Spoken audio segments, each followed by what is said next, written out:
Hello, friends, and welcome to episode 12 of the Rob Breakenridge Show. Thanks for being with us.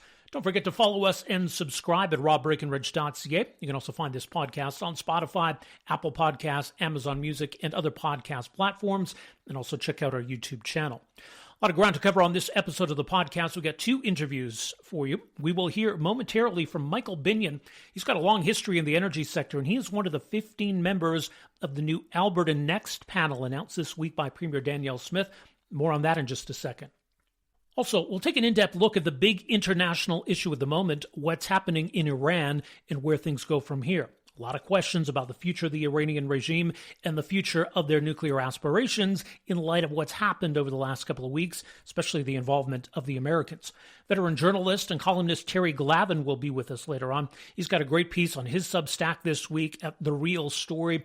We'll unpack these important issues coming up a little bit later on in the podcast.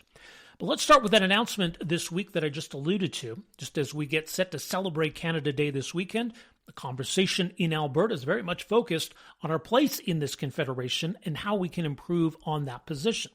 Now, of course, there are those who don't see or don't want any such future in Canada, but surely it's not all or nothing when it comes to the status quo. As mentioned, the Premier has announced a new Alberta Next panel that will hit the road this summer and into the early fall. Now, this is similar in many ways to the Fair Deal panel that was launched under former Premier Jason Kenney, and it almost seems like this Premier envisions it as a sequel of sorts, or maybe a process that will produce more tangible results. So there's two different issues here. There's Alberta, or any other province, fully asserting its rights and its jurisdiction under the Constitution. Like, for example, Alberta could, in theory, have a provincial police force, or a provincial revenue agency, or a provincial pension plan. But do we want that, and does it make sense to do that? So there's that conversation. But then there's the matter of what we want Ottawa to do or not do. We have less control over that, obviously, but clearly the Premier is hoping we might have some leverage to press for the sort of changes that we think would be in Alberta's interest. I think much of those are policy disagreements and not so much structural challenges when it comes to Confederation or the Constitution, but there are clearly some disagreements over jurisdiction in some areas. Now, don't forget, if we want to see new pipelines built to Tidewater, we certainly need federal jurisdiction to be applied and to be respected. Now, what also happened this week, and as we talked about on the last podcast, was a trio of by-elections in Alberta.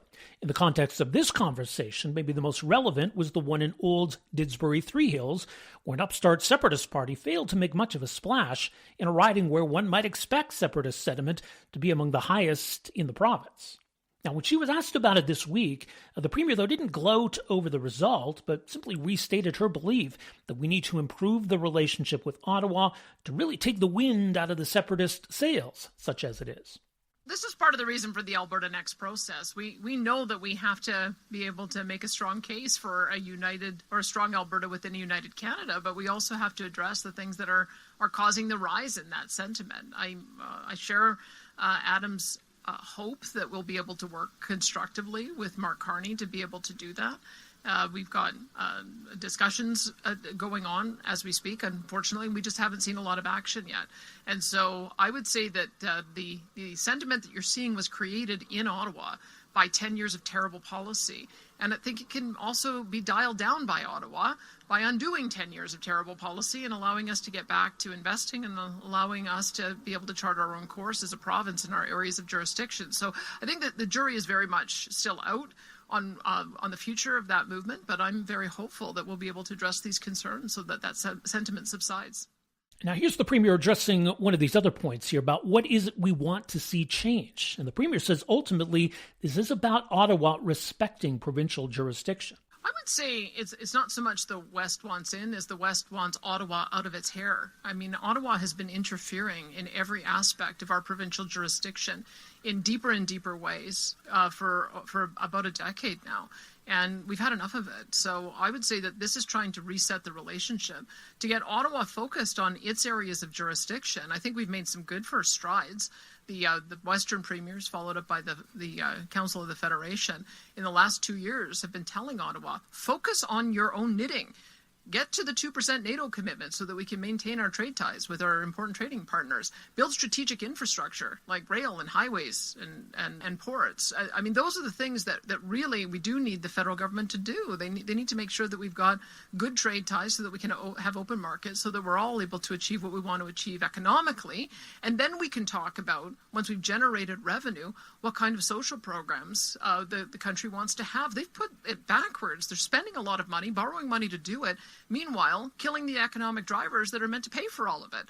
So I would say that what we are hoping to do, and I think we've already begun, having a really important national conversation about how to get the engine of the economy going again. And of course, as noted, we did go through a similar exercise previously with the Fair Deal panel. So what's different now? Here's what the Premier said. Well, I don't want to prejudge what Albertans might put forward, but I can tell you the Fair Deal panel had 25 different recommendations.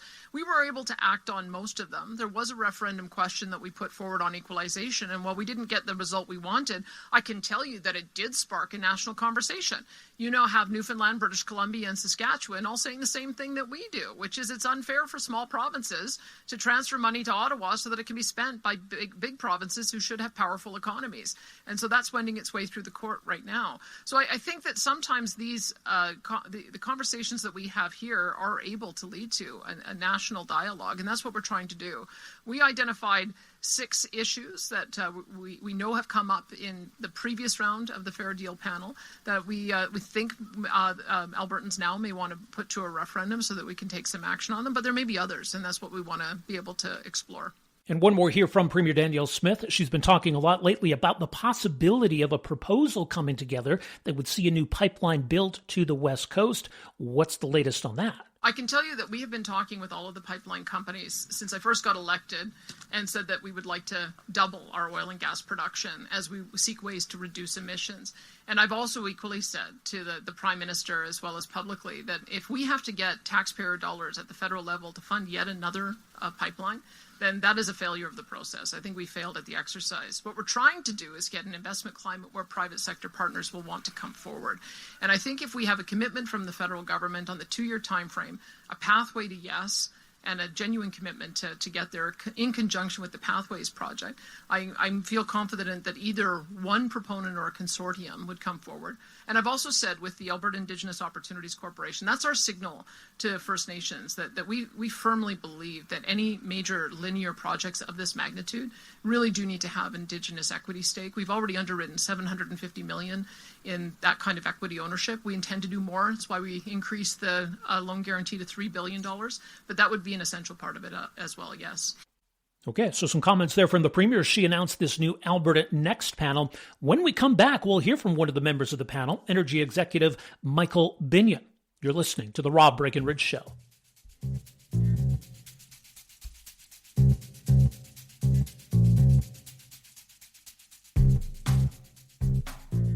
Well, this week, Premier Danielle Smith has officially launched the Alberta Next panel, which will hit the road in Alberta this summer and into the early fall. The idea is to gather input, provide feedback for the Alberta government on how Alberta can best protect its interests and strengthen its place within Confederation. One of the 15 members of that panel is joining us here today to talk more about all of this. Very pleased to welcome to the program Michael Binnion, who is president of Quest Air Energy and also executive director of the Modern Miracle Network. Mr. Binnion, so great to have you with us here. Welcome to the program. Well, I appreciate the invite. Thanks, Rob. Talk about how this came about. I mean, were you eager to be a part of this? How much did the Premier have to convince you?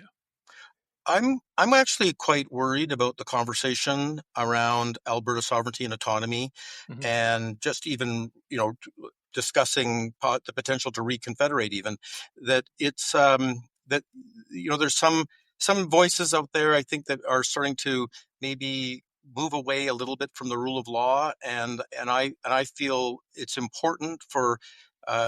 It's a very important conversation, like Alberta's position in Canada. The country continues to evolve, and so do different provinces' position in it. But I do think that conversation has to be held very responsibly, seriously, and very much within the frame of rule of law. So, I was predisposed to be interested. Yeah. Do you think this is needed right now? What do you hope that this might be able to accomplish? I do think that we have people who are disaffected for different reasons and different groups, and that the conversation is going to happen on some basis anyways.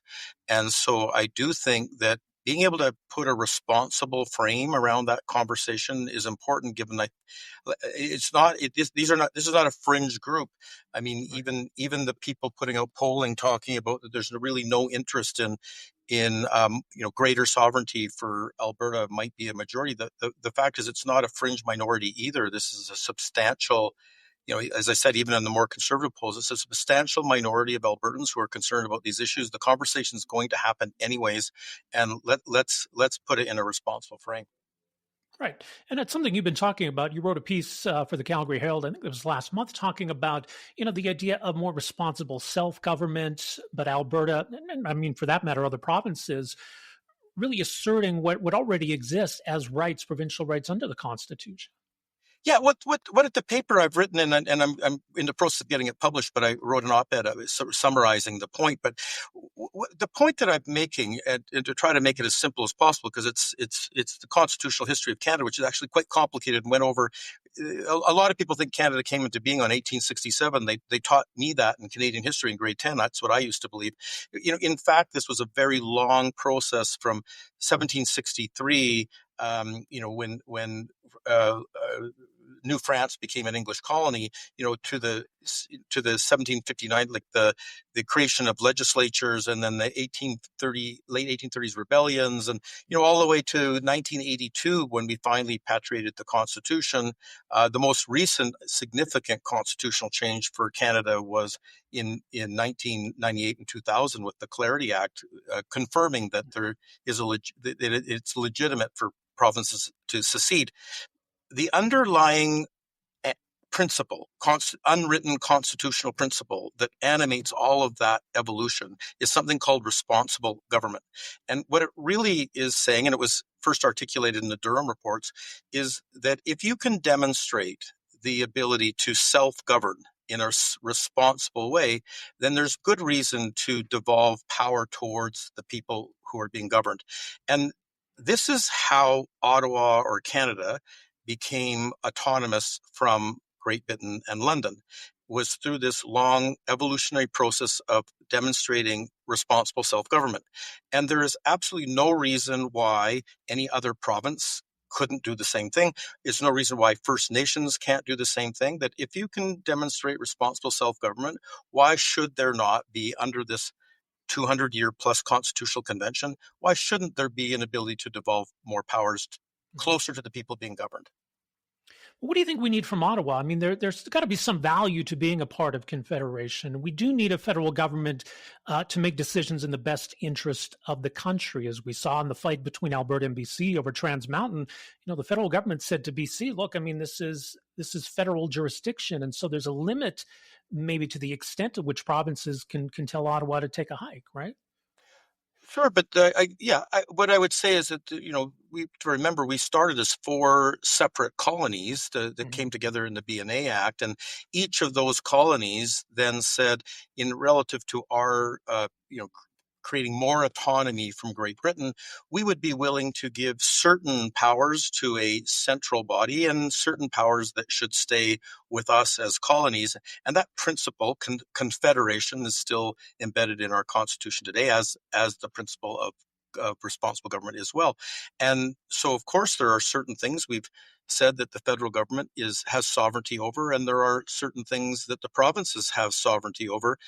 I would say that generally, your point, if it's an area of federal jurisdiction, defense, interprovincial trade, these sorts of things, then why wouldn't we say that we need a strong national government to make decisions in those areas? If they're in areas of provincial sovereignty, then I think it's reasonable to question, to what extent should the federal government be interfering in areas that is not actually part of their sovereignty? Right. And we've seen that happen. We've seen a federal government that has intruded into provincial jurisdiction, or a willingness to intrude into federal jurisdiction, to try to coerce provinces into giving up some of that jurisdiction, dangling money. So we've seen it in different ways, haven't we? Sure. I think we've seen two things. One thing that I would say that, on paper, Canadian provinces probably have more sovereignty than U.S. states. But here's a fundamental difference. In the United States, the Supreme Court, appointees are affirmed by the Senate, and the Senate is a regional interest body. So difficult to get a Supreme Court justice appointed in the United States that doesn't respect state rights because of be affirmed by that. In Canada, of course, it's appointed by the federal government, and the affirmation of that appointment is not by the provinces or by any regional body.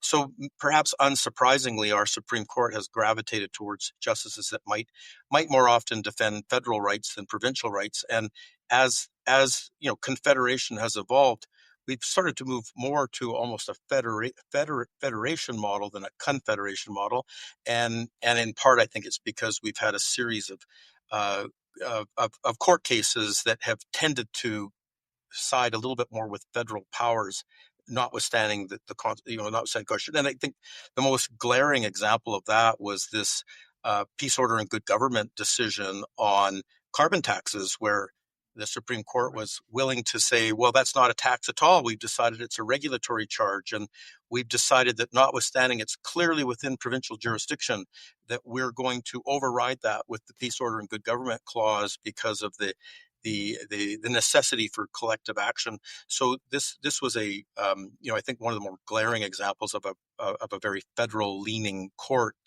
overriding provincial jurisdiction. Yeah. Yeah. And I think these jurisdictional issues, I mean, it's not just about energy issues. And I know that dominates a lot of the conversation because it's such a hugely important sector of our economy. And we've seen a lot of federal policies that have really been targeted at the energy sector. When we talk about these boundaries and these jurisdictions, like these are principles that go well beyond just one industry, right? I think it really comes down to this issue of responsible government. Like, what's the best level of government to manage these things? And I think we have, like, I would say that I've spent a lot of time in Quebec. I've got a big gas discovery there, and I've had the pleasure of spending 25 or 30 years there talking to Quebecers about resource development. What I would say is that the debates about whether Quebec was a distinct society that we had in Canada in the 1980s, I mean, this is merely a statement of fact. Having been there long, I mean, Quebec is undoubtedly a distinct culture and a distinct society. What I would say, though, is I don't think Quebec has a monopoly on that. Right. I believe that the Atlantic Canada and the Maritimes have distinctive natures to their culture. I believe Central Canada and Ontario do as well. The Prairie provinces, or the West, as I would refer to it, the West, the Prairie provinces. This is where I grew up. I mean, we absolutely have a distinct culture, and we could argue the same thing for BC. I think this issue of a flexible and asymmetrical federation, which we've had since the beginning, is helpful to recognize these cultural differences in terms of the way we want to live and the way we want to be governed. Within one country that shares a lot of values. Right. And it's not a bad thing that different provinces go in different directions in certain areas, that it gets back to that point as you talk about of self-government. I think that's what Albertans seem to be saying here, that we want a little more say in our own destiny. The assertion that I made in the op-ed and I make in the paper is that, discussions about, actual separation or independence, let's look at the evolution. Ottawa and Canada didn't become independent overnight. It was a period of time for them for our nation. As I said, starting in 1763, it wasn't even until 1931 that our Parliament became supreme over law in Canada with the Statute of Westminster. So Canada had to demonstrate the ability to responsibly self-govern ourselves as a nation in the world, which we did, and we, of course, are an independent sovereign nation as a result. I don't think that any province should be trying to assert, full independence until you can demonstrate self-government. And by the way, whether you want autonomy or don't want autonomy, who doesn't want responsible self-government? Right. I do want to talk about the energy sector. And I mean, we are at an interesting moment here where I think there's a possibility that we could see a shift in direction. I think there's a real opportunity that's presenting not just Alberta, but presenting to Canada right now to really seize an opportunity. How bullish or optimistic are you that we're going to embrace that opportunity? There's certainly been a big change in our cultural perception. It's interesting. I would say Alberta saw the difference in the special relationship with the United States over 10 years ago.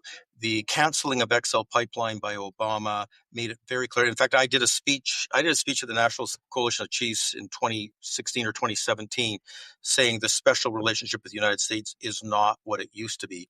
I don't think there was any shock in Western Canada or Alberta when we saw Trump talking to Canada in a way that we didn't used to see in the 1940s, 50s, 60s, or even in the 80s. I think it was a shock to Central Canada. I think a lot of people in Central Canada thought the canceling of that pipeline was something to do with climate or environmental issues, and when in fact it was a change in how much the United States actually needed our oil because they had this unbelievable boom, and become the world's largest producer of oil in a very short period of time, which makes Canada's promise to deliver secure oil less valuable. And we first saw this in 2015 with the pipeline. We've since seen it with Trump and his tariff positions. But what it has highlighted is the importance of Canadian energy in the world is it fluctuates. And of course, on the other side of that, we see events in the world like Ukraine and Iran, and we live in a very volatile world relative to energy. So it does, I think, bring up for Canadians that we do need to think hard about what is our place in the world and what do we want our place in the world. And I would say for sure the to be a responsible, reliable supplier, not just of oil and gas, but of resources generally, is a role that allows Canada to be a senior player in the world. I'm not really sure there is another role besides our being that secure supply of resources, and whether that's wheat or oil, it's critical to the world and a place we can be a senior player. Yeah, and it's about getting it to the world. I mean, we saw some numbers this week. Alberta's going to see another record year when it comes to production, and what point do we run into that capacity crunch again? And, challenging our ability to move this product and be able to export it abroad, as we're now finally starting to do through the Trans Mountain Pipeline. Yeah, and I've seen this, and of course, we all love to report records in the media and to hear about them, but let's put this into context. I mean, America is like something at 14 million barrels a day, and I'm not sure where they came. I can't remember where they came from, but it was like maybe 6 million barrels. They've more than doubled their production, and Canada's busy celebrating that we're up 10% or something like that. I mean, and don't quote me on those numbers, but relatively speaking, that's what it's about. So let's not pat ourselves on the back too hard. Why didn't Canada also double our production during that time?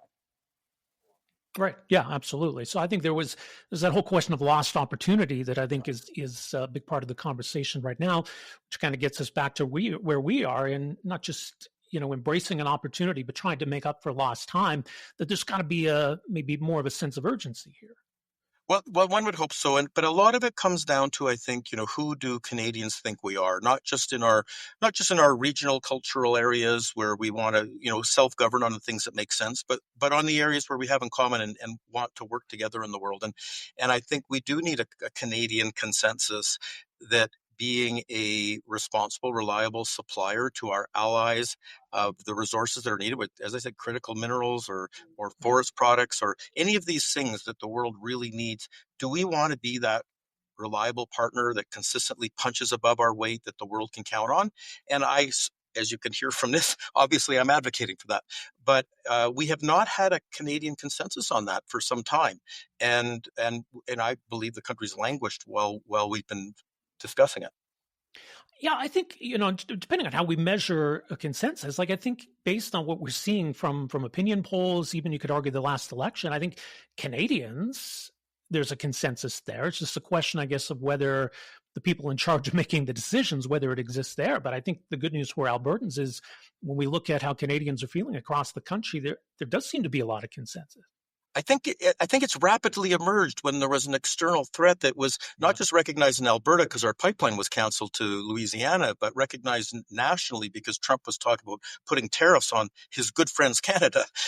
So having a national recognition that there could be an external threat, also helps you to think about, well, there are also external friends, and why aren't we helping them? So, and I will just point out, as you said, I'm a founder and executive director of Modern Miracle Network, which is really an organization that was provocatively saying, just a second, modern society is a true miracle. And why do we have the benefit of modern society today? And it's because of affordable energy.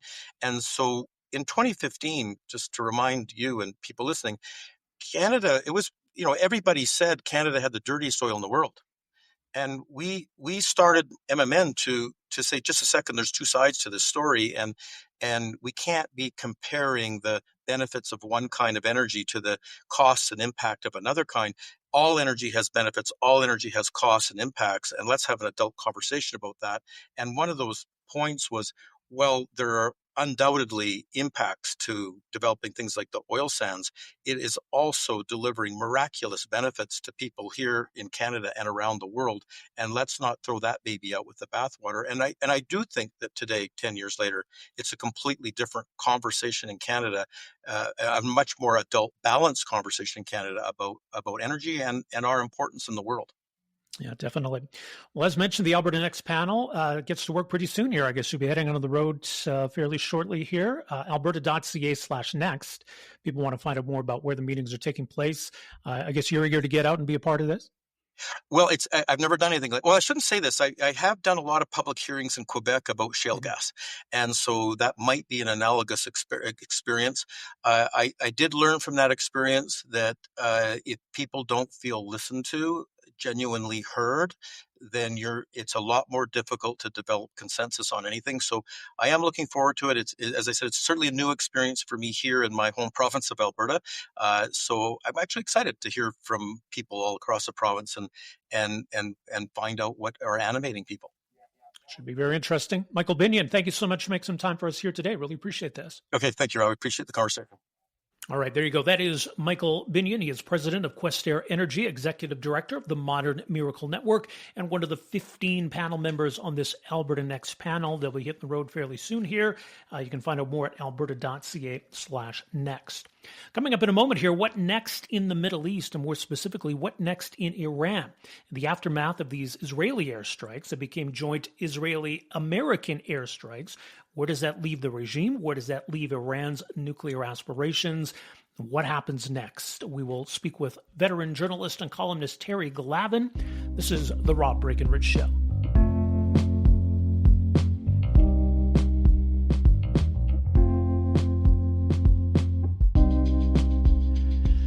It's been an eventful couple of weeks in the Middle East, and a lot of eyes now on what happens next in Iran. Great piece up at Substack of our next guest, author, journalist, columnist Terry Glavin. You can find him, The Real Story, realstory.substack.com.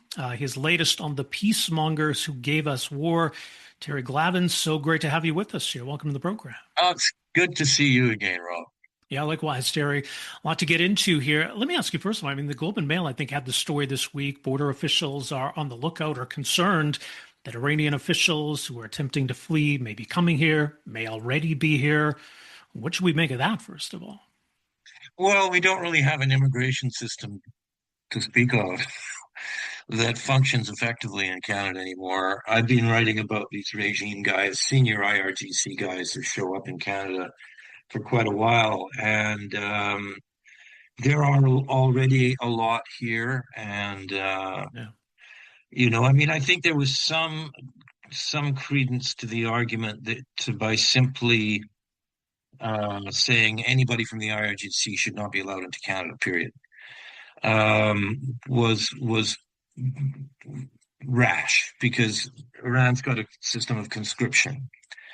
And if you get assigned to the IRGC, you're in the IRGC. Right. And so, we need to look at these things on a case-by-case basis. But we really don't have the intelligence or the resources. How many? I think there's 150. Am I right? 150,000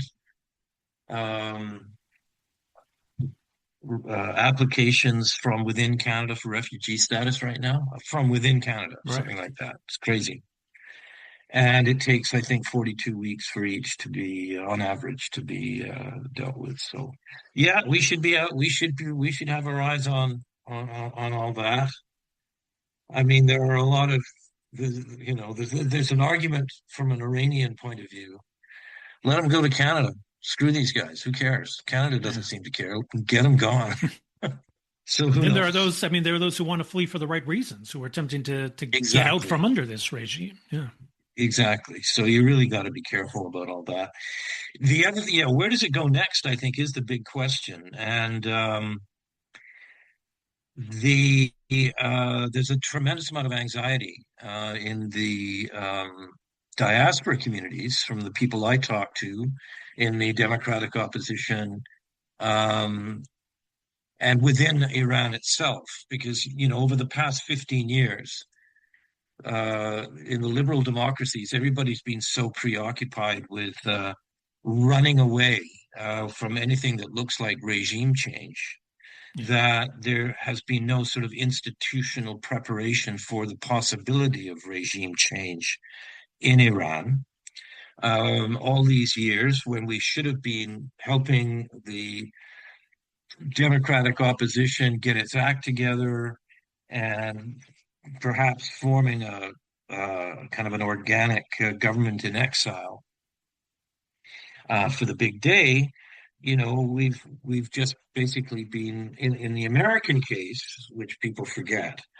We've gone from a policy, the Obama-Biden policy, which actually depended on the persistence of the regime, didn't want regime change, to the Trumpist policy, which is, we don't really give a damn.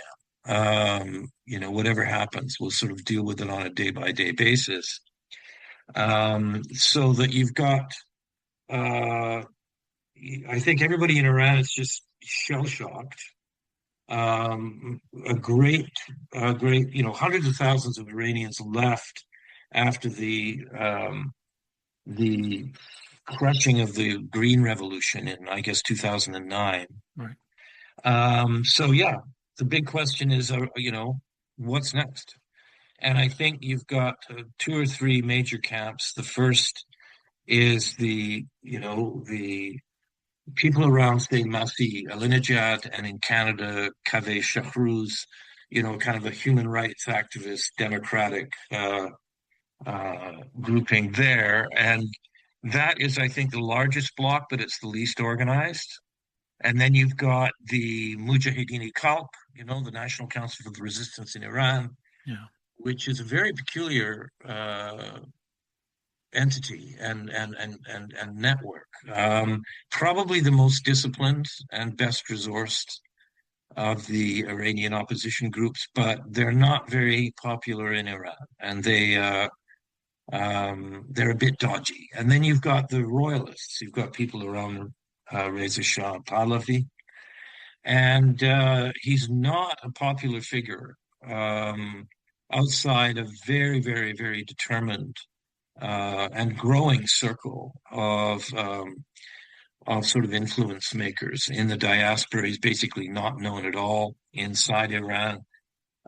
He might be useful in the event, and I think it would be necessary, that a big section of the ruling class in Iran, the IRGC, which controls about a third of the economy, those guys would have to be brought along in some fashion to a new formulation, a post-Islamic formulation. And I think the so-called crown prince, which the Israelis have invested far too much of their hopes there.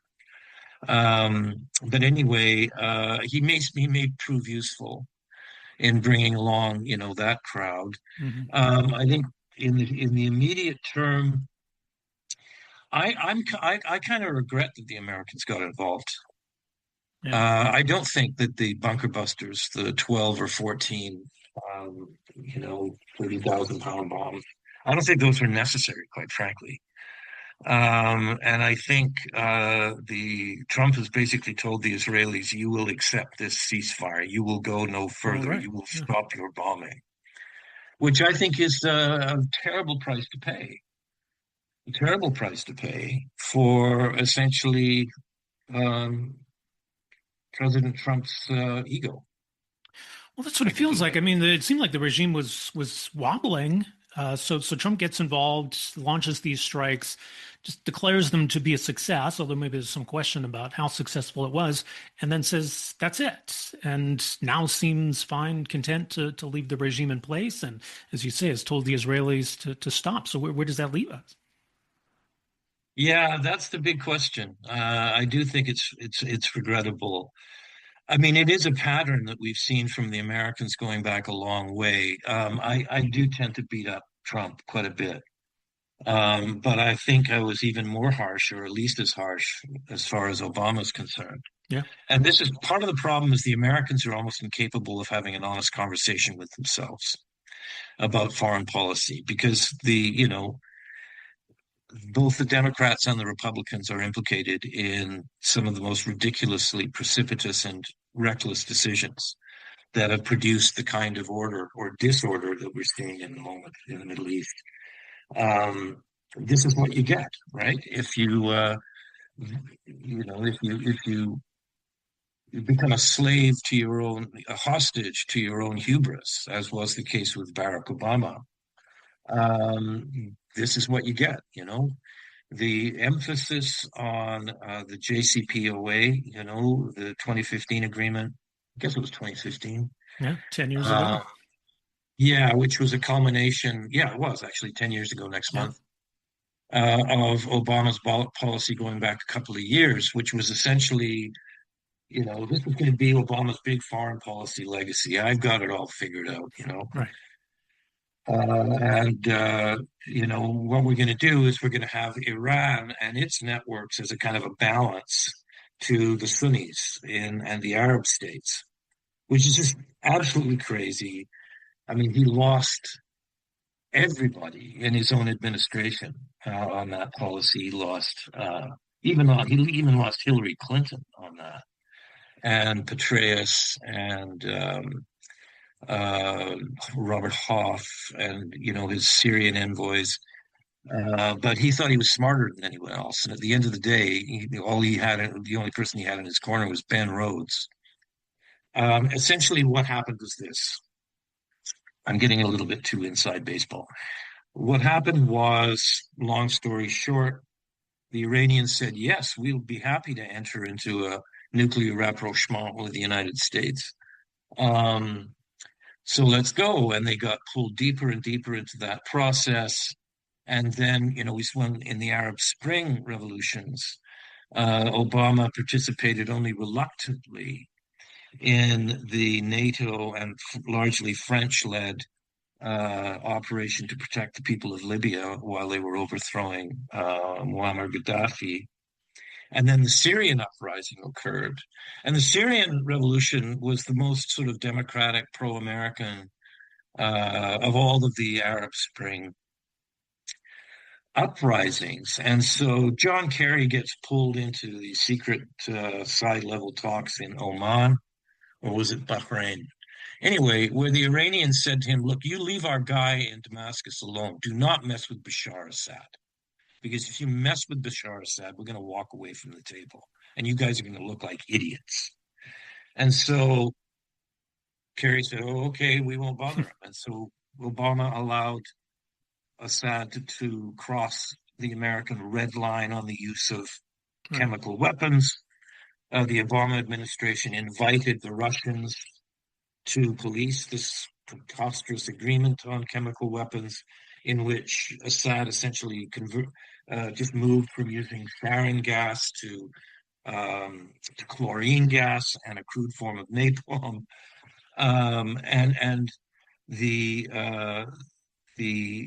he pulled the American garrison and the CIA out of Yemen, which allowed for the rise of the Houthis and the worst humanitarian disaster of that period in history. Starvation like crazy. It's awful. And wanting to disentangle himself from Iraq, he supported the Iran-backed candidacy of Nouri al-Maliki, really corrupt guy who integrated Iran's proxy forces into his own the official Iraqi defense system. The Iranians continue to pour more and more money into and arms into Hezbollah and Hamas. Hamas was emboldened. Um, and then you have October 7th, 2023, and Netanyahu, this sort of sleepwalking into all of this, finally said enough and took out Hezbollah. The revolution in Syria, one of the happiest events, I should say, in the Middle East since the fall of the Ottoman Empire. People whine about al-Shura, the new guy, because he used to be Al Qaeda. Well, yeah, he used to be Jabhat al-Nusra, and Rob, you and I would have joined Jabhat al-Nusra if we were Syrians. I mean, come on, it was hell. Population of 22 million, about 4 or 5 million end up being refugees. Another 4 or 5 million are displaced. 500,000 killed. Everybody driven mad. And you get all these Gulf states and oil gazillionaires who are funding these freelance jihadi outfits. So anyway, the Syrians have done extremely well. I'm very, very happy about what we've seen in Syria. It's still very dodgy, still very tentative, but the transitional government has given every appearance of wanting to be friendly with Israel. They actually were inviting Israeli businessmen to come and invest and tours of Damascus and so on. But it's still a very, very shaky proposition. But at least the Iranians have been driven out, and the Russians have been driven out. Iraq is still a bit of a mess. But Hezbollah is basically decapitated. Hamas is eviscerated. Bashar Assad is gone. So the universe is unfolding as it should. A lot more than this to make me cry. Yeah, no kidding. Well, we can add to the list too, I guess, though, the Iranians supplying the Russians with drones and other weapons to use in Ukraine. Drones, yeah. But and even just, the bottom line, the continued pursuit of a nuclear weapon, despite this deal 10 years ago that was supposed to prevent that. So instead of reining in the Iranians, it really unleashed and emboldened them. Yeah, it totally emboldened them. They were completely, then Russia was emboldened as well. Yeah. Putin takes over Crimea and Donbass immediately after all that. And, nobody in the West really wanted to do anything. In Canada, our own government, Stéphane Dion, Trudeau's first foreign affairs minister, was even friendlier to the Russians than Trump is. He wanted to reestablish relationships with Russia. He wanted to invite Sergei Lavrov back into the Arctic Council. We'll use that as a way to rehabilitate the Kremlin. Wanted to reopen our embassy in Iran. I don't know what it is, but it takes quite a bit for the penny to drop. Yeah. Everybody wants stability, and everybody wants free trade, but you can't have stability in a structurally and inherently unstable torture state, because you never know the hour of the night. You never know the lash to the back of the slave that will cause him to turn on his master. And you can't have free trade with slave states. No. And so China has been the primary beneficiary of all of this. The Iranians have been selling enormous volumes of oil to China. The Russians have been the primary beneficiaries of this. And of course, the Khomenists have been the beneficiaries of this. And it's all falling apart around our ears. It's all collapsing. And so right now, I really wish the Trump would have just said, go to hell. Or pardon me, but everybody have just told Trump to go to hell. We don't need your big bombs. We'll figure it out. We're slowly working our way, through the gargoyles. We whacked the head of the IRGC. We whacked the head of the Quds Force. We whacked the head of the Basij. We whacked the head of the aerospace program. We've rendered them almost defenseless by knocking out all of their batteries. Also, their offensive capabilities are almost gone. But we are stuck in this situation where we haven't done anything to prepare for regime change. Right. And Trump is uninterested in regime change. And he's got a lot of his own people barking at him, forever wars. You shouldn't have done this, Marjorie Taylor Greene and, all these people are, Trump's leading us into another war in the Middle East. Yeah. Well, you made the point in So your it's piece, kind of right? crazy. You get the far left and the far right kind of converging here. Exactly.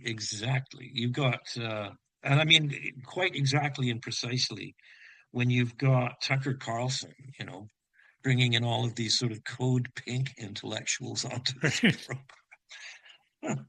So, yeah, I mean, I think, the absurdities of the, shall we say, the American ruling class, I think, all their contradictions are coming to the fore. And it's a very, very difficult time. I mean, me. I mean, all I care about is Mark dictator. Like I'm not fond of Xi Jinping or Right. or Vladimir Putin. I mean, With the Ayatollah. and those guys and the Ayatollahs. So, I mean, finally, I think all of those structural flaws in the American policy, all of the contradictions, finally caused things to, to collapse. And you never know, how quickly these things can happen. Nobody predicted the end of the fall of the Berlin Wall. Nobody saw the Arab Spring coming. So I try to keep a bit of a spring in my step. I try to be hopeful.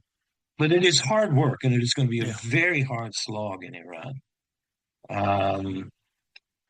And it's a very, very precipitous moment now. Because, it's such an exciting possibility that, to give him credit, has opened up a lot of this stuff. I wouldn't have thought for a moment after October 7th, I said, oh, Bibi's finished. He's finished. I mean, you had the largest demonstrations in the history of Israel, anti-government demonstrations. You had hundreds of thousands of people in the streets. Everybody wanted Bibi gone. And then the colossal intelligence failure behind October 7th. Yeah. But the guy is, he took out Nasrallah. He took out Hezbollah. He's defended Israel against the Houthi attacks. They've hit important facilities in Yemen. The Houthis aren't attacking shipping in the Red Sea like they were only a few months ago, and the Khomeinists are kind of cowering in Tehran. So and Assad's gone. I mean, I'm not all that upset about the way things have been developing. Yeah. Well, as you say, an interesting moment. We'll see where it all goes from here. Your analysis has mentioned therealstory.substack.com. Terry Glavin, always a pleasure. Thanks so much for the insight here. Appreciate it. Great talking to you, Rob.